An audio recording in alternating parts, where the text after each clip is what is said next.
Nós vamos continuar então a nossa discussão aqui na classificação da ELAI quanto à definição das síndromes epilépticas com início no período neonatal e nas crianças até 2 anos de idade. Nós já vimos em encontros anteriores aqui uma introdução, nós vimos a definição das síndromes epilépticas, já foi discutido. Vamos só relembrar aqui, né, uma salva característica de achados clínicos e eletroencefalográficos que são suportados por uma etiologia específica. Pode ser ela estrutural, genética, pode ser metabólica, pode ser imune, pode ser um quadro infeccioso. O diagnóstico de uma síndrome no indivíduo com epilepsia frequentemente traz junto para a gente um prognóstico e a implicação do tratamento. As síndromes geralmente são idade dependente, elas se apresentam em algumas idades específicas e elas têm também uma série de comorbidades mais ou menos específicas. A gente viu também que a epilepsia de início do período neonatal, na infância, elas têm uma certa epidemiologia. Nós vimos que a epilepsia ela tem ela é idade dependente, sendo que a incidência maior, acima de 60 por 100 mil, é encontrada em indivíduos mais jovens, que é a idade de 5 anos, mas também pessoas acima de 65 anos de idade. Só que isso aí é para populações dos países mais ricos, Nos países mais pobres, isso aí pode ser até maior, chegando aí a 82, 118, por 100 mil pessoas por ano. A gente viu também que existe um framework aí para classificação, Temos os achados que são mandatórios, aqueles critérios que têm que estar presentes para você fazer o diagnóstico. Nós temos aqui os alertas, critérios de alertas que sugerem, que pode não ser o quadro que a gente está pensando, e a gente tem os critérios também excludentes. Se aparecer aquilo ali, realmente não é o quadro que a gente está pensando. Das síndromes, a gente já viu aqui nos quadrinhos, A epilepsia neonatal autolimitada, a epilepsia infantil ou neonatal, é outro grupo, familiar autolimitada, a epilepsia infantil autolimitada, os quadros são muito parecidos, como a gente já discutiu. A epilepsia genética com crises febris plus e a epilepsia mioclônica da infância. A epilepsia mioclônica da infância, que é justamente o que a gente vai continuar vendo agora, e depois a gente vai seguir vendo os quadros mais graves, os quadros encefalopáticos. Vamos falar então da epilepsia mioclônica da infância, a MEI. Essa síndrome, ela se apresenta com abalos mioclônicos, crises mioclônicas no início, já logo no início você tem esse quadro de mioclonias, que pode ser ativada por ruídos súbitos, por sobressalto, uma reação de sobressalto, toque às vezes, e menos comumente pela estimulação fótica. Alguns autores, olha que interessante, eles propõem que o termo epilepsia reflexa mioclônica da infância, epilepsia reflexa mioclônica da infância, deve ser usado nos casos em que você tem a mioclonia sendo ativada por esses gatilhos que ele comenta aqui, Barulho súbito, algum tipo de sobressalto, E eles propõem que esse tipo de criança seria uma outra síndrome talvez, Teria um início, uma idade de início mais precoce, uma resposta melhor à medicação anticrise e uma taxa de remissão mais alta. E teria também uma evolução cognitiva melhor, é o que eles propõem. Então, quando começa com quando tem mioclonia devido à resposta reflexa, Entretanto, os autores aqui falam o seguinte: essa síndrome pode ser considerada apenas um subgrupo da epilepsia mioclônica da infância. Então, eles não dividem aqui em duas epilepsias diferentes. As crises são autolimitadas na maior parte dos casos, Um eletro, olha que interessante, hein? Aqui é a nossa área, né? O eletro, idealmente, deve ser feito com vídeo e eletromiografia para você poder confirmar, né, a natureza epiléptica do mioclônus e para excluir os espasmos epiléticos infantis, né? A síndrome dos espasmos epilépticos infantis, que é muito mais comum e muito mais grave que a MEI, né, que é a epilepsia mioclônica da infância. Epidemiologia. A epilepsia mioclônica da infância é considerada uma doença rara. Ela corresponde a menos de 0,8% das crianças que são tratadas em centros especializados para epilepsia. E elas correspondem a 1,1% de todas as epilepsias com início antes dos 36 meses. Quer dizer, é raro, né? 1,1% só antes dos 36 meses de idade numa população de coorte, né? Vamos ver o contexto clínico aqui. A síndrome começa, você imagina uma criança que começa a ter mioclonias numa idade entre 4 meses e 3 anos, 4 meses e 3 anos, com um pico de idade entre 6 e 18 meses. Os meninos, geralmente são meninos, né? 2 meninos para uma menina. O desenvolvimento antes do surgimento das crises geralmente é normal. Entretanto, você vai ter aí um leve comprometimento cognitivo e também motor, né? Ou comportamental também, né? Assim que você começa com o quadro. E isso aí não exclui o diagnóstico, então. Se você tiver uma perda cognitiva leve, uma alteraçãozinha de comportamento, atividade motora alterada, né? Pode ser, inclusive, incidental também esse achado. O exame neurológico, assim, de maneira geral, ele é normal. Qual que é o curso da epilepsia mioclônica da infância? Você vê que nós estamos indo num crescendo aqui, né? A gente pegou as benignas, que agora não são benignas mais, são autolimitadas. E agora a gente está indo para a mioclônica infantil, que também tem uma evolução aparentemente boa. E depois nós vamos para as encefalopatias. O curso da doença, então, qual é? As crises mioclônicas, elas remitem em quase todos os casos, segundo a ELAI, dentro de 6 meses a 5 anos. É uma janela grande, né? 6 meses a 5 anos, depois começa, as mioclonias remitem e a maior parte das crianças podem descontinuar o medicamento. Raramente, crises generalizadas tônico-clônicas podem ser vistas mais tarde. Aproximadamente 10% desenvolve outras epilepsias na adolescência ou quando a criança está um pouquinho mais velha, ainda antes da adolescência, né? A maior parte desenvolve na adolescência. Qual que é o tipo de epilepsia que desenvolve? Epilepsia mioclônica juvenil. Isso é muito curioso, né? Deve ter um fator genético aí bem marcado aí, associado, né? Pacientes com fotossensibilidade podem ter crises que são mais difíceis de controlar. Então, no caso da fotossensibilidade, a crise é mais difícil controle um pouquinho. Num follow-up de longo termo, o desenvolvimento foi normal em 63 a 85% dos casos. Né? Por isso que eles estão tirando, né? A ELAI está tirando esse termo benigno de muitos quadros, né? Porque, veja, não é 100% benigno, né?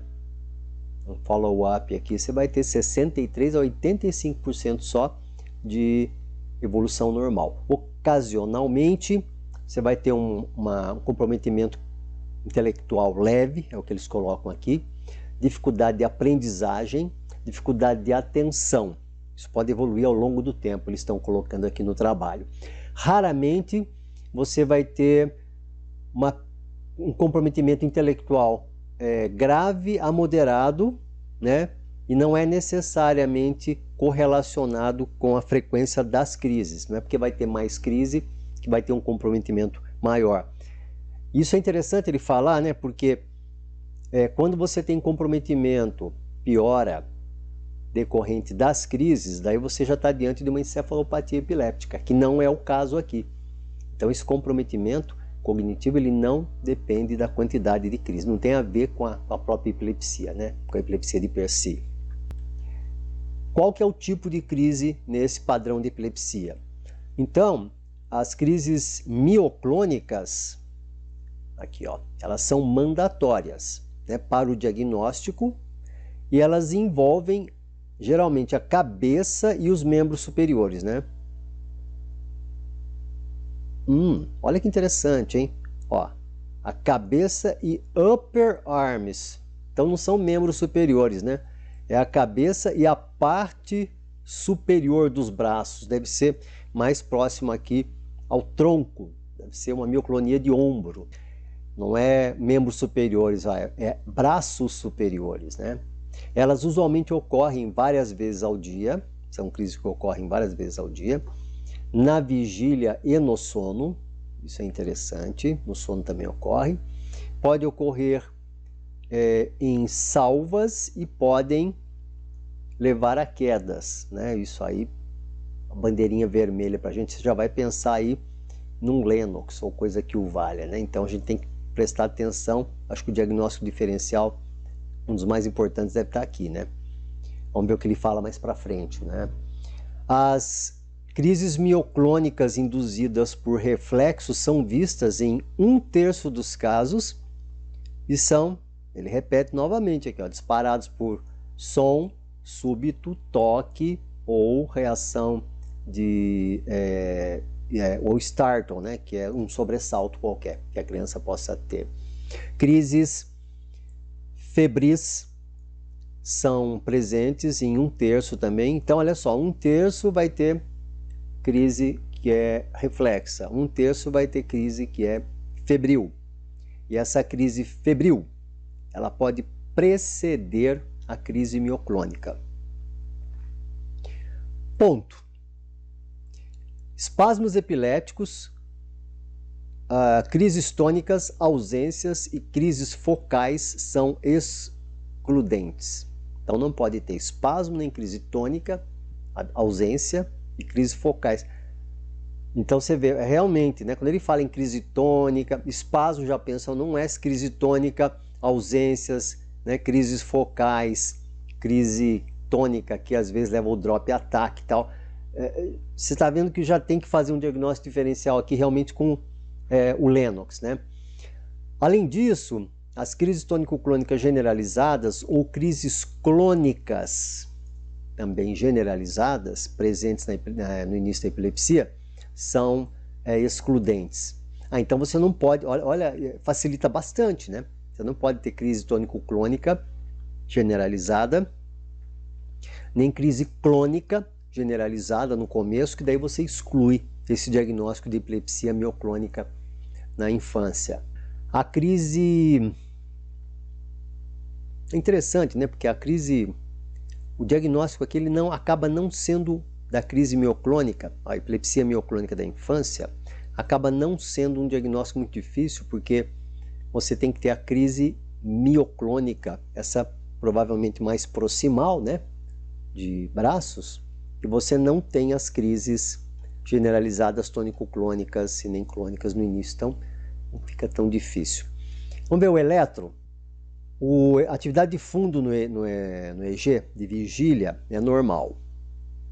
Descargas, olha que interessante, descargas generalizadas na forma de ponta-onda ou menos frequentemente poliponta-onda podem ser vistas e são mais comuns nos estágios iniciais do sono.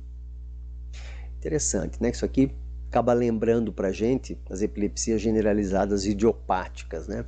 As descargas generalizadas que são mais comuns no início do sono. Lembraria esse quadro para a gente, né?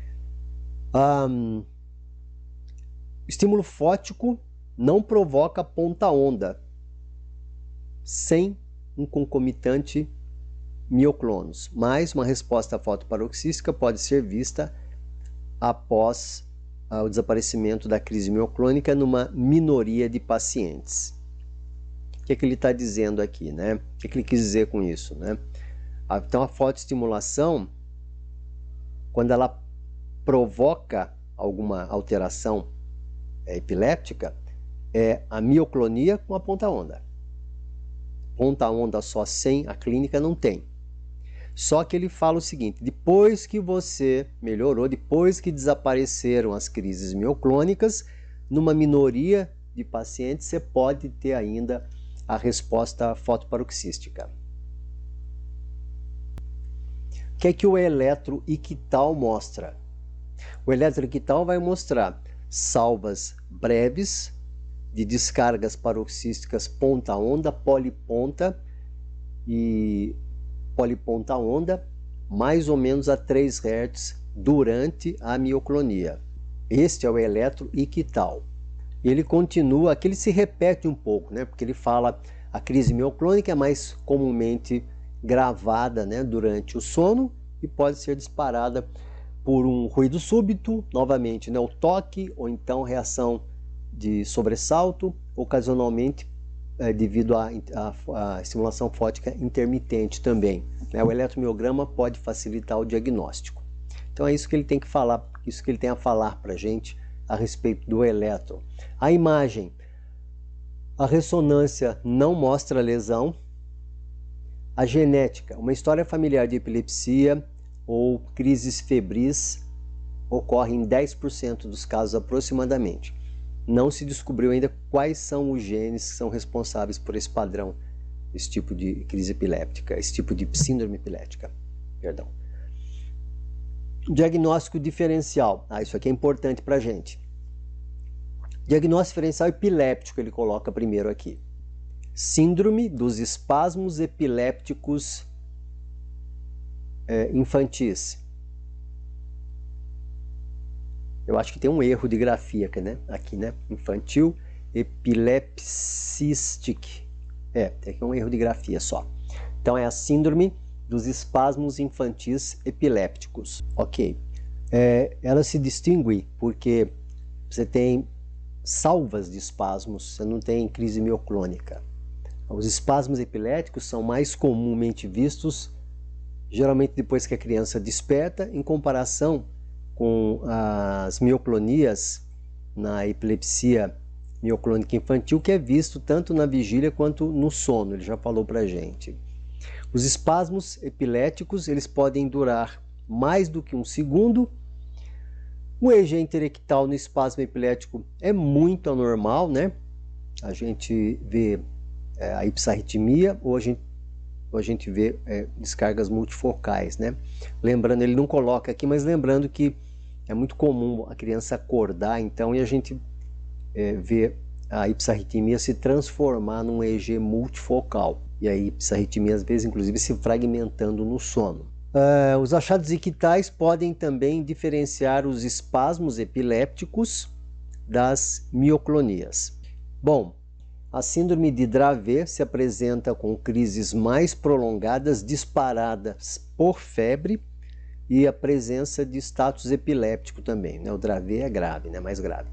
Mioclonos tipicamente se apresentam mais tarde, né? Síndrome de Lennox-Gastaut está aqui. Então ele colocou o diferencial com tudo aqui, né? Espasmo infantil, Dravet, Lennox-Gastaut, epilepsia com crises mioclônico-atônicas também. Mas vamos ver aqui, então, Lennox-Gastaut se distingue pela proeminência de crises atônicas, tônicas, ausências atípicas que você não vê na epilepsia mioclônica da infância. Epilepsia com crises mioclônico-atônicas é distinguida pela presença de crises mioclônico-atônicas, ausência atípica, crises generalizadas tônico-clônicas e episódios de status epiléticos não convulsivos que você não vê na epilepsia mioclônica da infância. Ela tem o termo benigno aqui não é usado, mas ela realmente é mais benigna, né? E assim, e também se apresenta mais tarde, em idade pré-escolar. Então já vai afastando também DUSE, né, dos quadros aí. As encefalopatias epilépticas precoces, né, ou seja, encefalopatias as síndromes de encefalopatias epilépticas e do desenvolvimento aqui, né? Elas se distinguem porque elas têm desse quadro, né? Desse quadro benigno, porque elas têm vários tipos de crise, além da crise mioclônica. Você tem atraso de desenvolvimento e um EEG grave, gravemente anormal. Outros diagnósticos diferenciais aqui a gente vai ter doenças de armazenamento, doenças mitocondriais, doenças de pequenas moléculas, doenças neurometabólicas aqui. Aqui é a miscelânea, né? É o etc. Várias que se apresentam, todas elas com crises mioclônicas no início da vida. Essas são frequentemente associadas com uma deterioração neurológica progressiva e disfunções de outros órgãos, por isso que o diagnóstico diferencial não é tão difícil. A síndrome da deficiência do GLUT1 também, que é distinguida da epilepsia mioclônica da infância, porque além do mioclonus, você tem também uma glicose baixa no líquor, você tem diminuição da razão glicose-líquor, glicose-plasma, e você tem a variante patogênica do gene SLC21A, né, cujo teste genético já está disponível. Epilepsias mioclônicas progressivas é outro diagnóstico diferencial da epilepsia mioclônica da infância, epilepsia mioclônica infantil. A epilepsia mioclônica progressiva ou epilepsias mioclônicas progressivas se distinguem pela presença de uma regressão na linguagem, uma regressão motora, frequentemente associada com diversos outros tipos de crise, além da crise mioclônica. Você tem comumente a atrofia na ressonância e a resposta fotoparoxística em baixas frequências. O que é baixa frequência, né, de resposta fotoparoxística para a gente? Você pega, por exemplo, uma epilepsia mioclônica juvenil, que é tranquila, né, uma epilepsia de evolução boa, né, que é muito comum, por exemplo. Você vai ter uma resposta fotoparoxística entre 10 e 15 Hz de disparo do flash, né? Aqui uma resposta fotoparoxística com frequência baixa seria 2, 3, 5 Hz de frequência.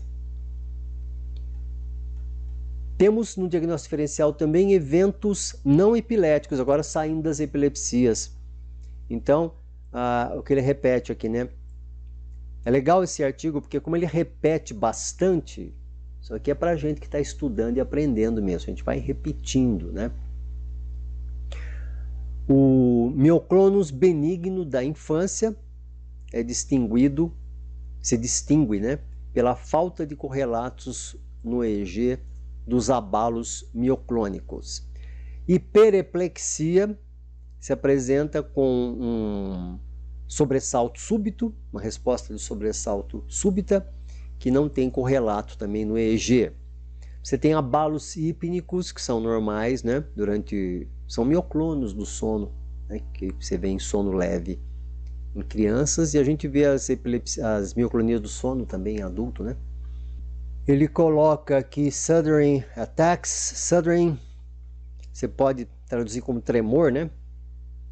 São aquelas crises de tremor que às vezes você vê em criança pequena, né, que se apresentam como shudders, né, tremores repetitivos, geralmente provocados pela excitação, e você não tem correlato eletroencefalográfico. Vamos dar uma olhadinha agora nas tabelas. Vamos ver aqui, tabela 4, critério diagnóstico para epilepsia mioclônica da infância. Então, o tipo de crise é crise mioclônica.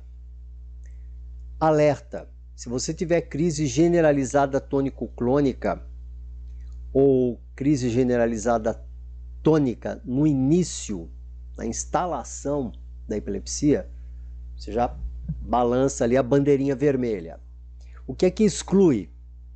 Qual tipo de crise que exclui o diagnóstico? Ausência, crise atônica, espasmo, né, epiléptico, crises de estreitamento focal aliás, em inglês a gente confunde na hora de falar rápido, né?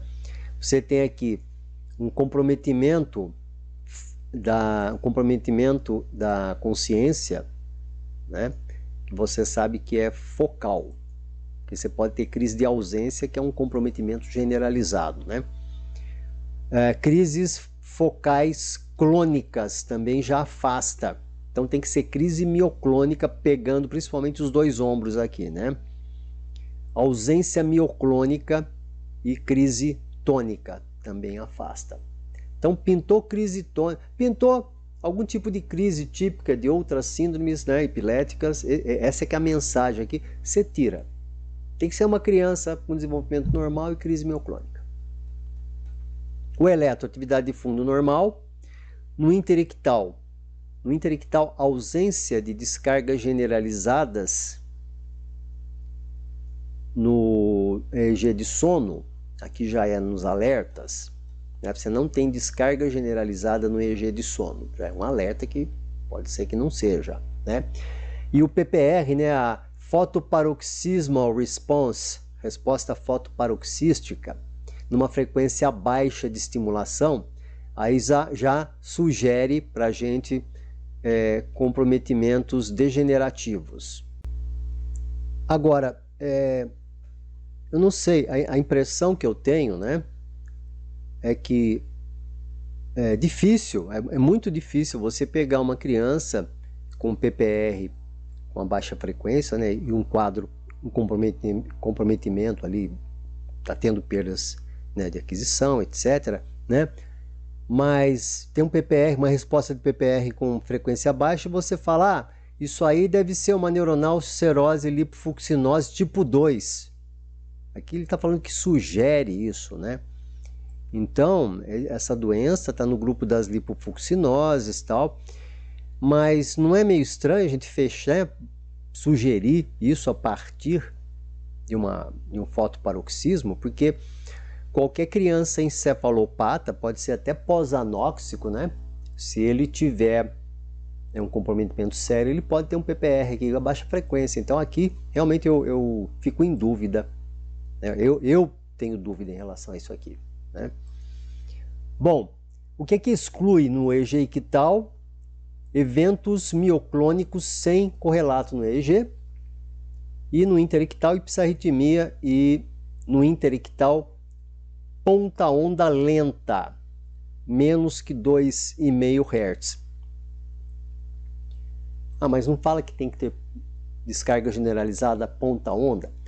Nessa patologia aqui, a descarga generalizada ponta onda 3 Hz.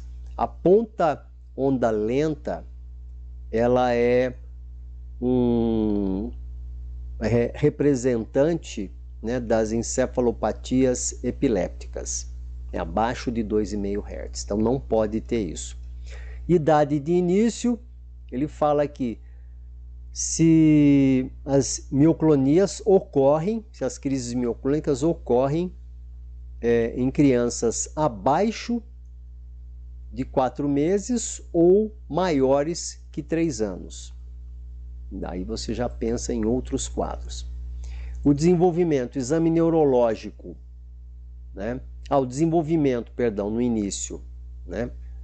Quando você coloca uma bandeirinha vermelha, quando você tem atraso da linguagem no tempo do diagnóstico, que pode ser moderado ou profundo, não leve. Exame neurológico, que coloca uma bandeirinha vermelha ali que não deve ser, não é? Um exame neurológico com anormalidades significantes excluindo achados incidentais. E dismorfismos, né, alterações congênitas que sugerem já doenças cromossômicas. Aqui sim, né? Aqui eu acho que a gente não fica em dúvida. Imagem, outros estudos genéticos e assim por diante. Que ele já colocou no texto, né? Se você tiver uma glicose no líquor baixa, né? Aí você pode procurar também a variante patogênica do gene SLC21A, né? Que vai estar relacionado com a doença do 1, né?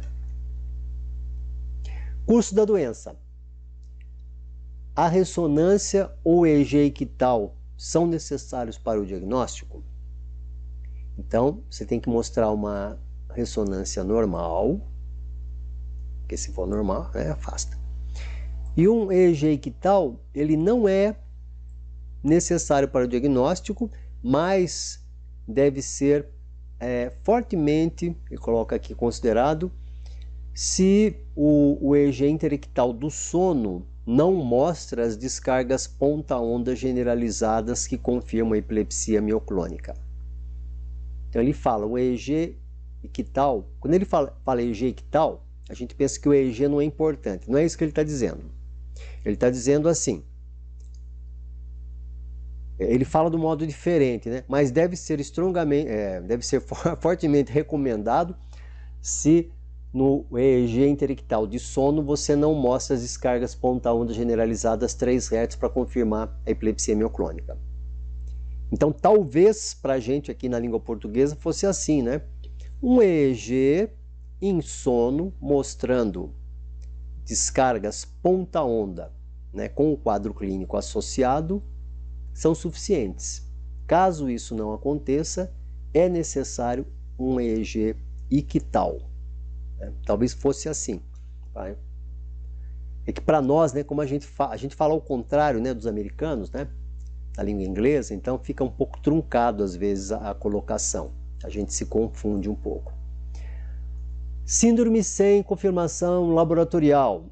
Isso aqui quer dizer, né, para nós, os países aqui em desenvolvimento, em regiões que você tem aqui recursos limitados, no mínimo, um EEG de sono, é o que a gente acabou de comentar, né? No mínimo, um EEG de sono mostrando descargas generalizadas ponta-onda é suficiente para o diagnóstico. Não é um diagnóstico difícil, né? Porque é uma criança que ela é normal praticamente, tem umas crises mioclônicas e ponta-onda generalizada 3 Hz aqui.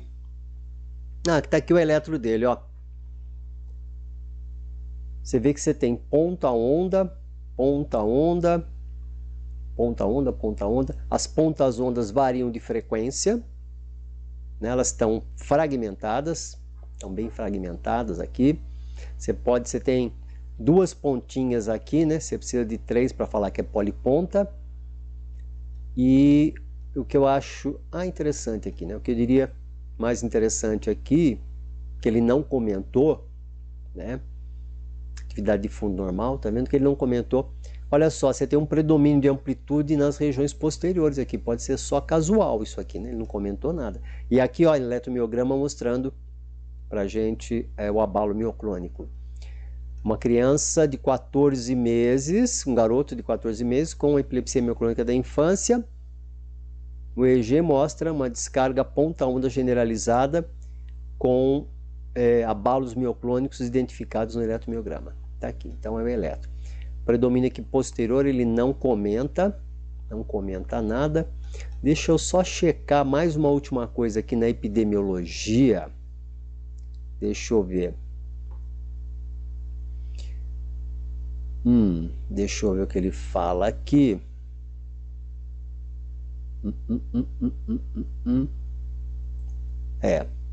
Começa na idade de 4 meses e vai até os 3 anos. Então sai um pouquinho daquele período da lactância que a gente comentou, né?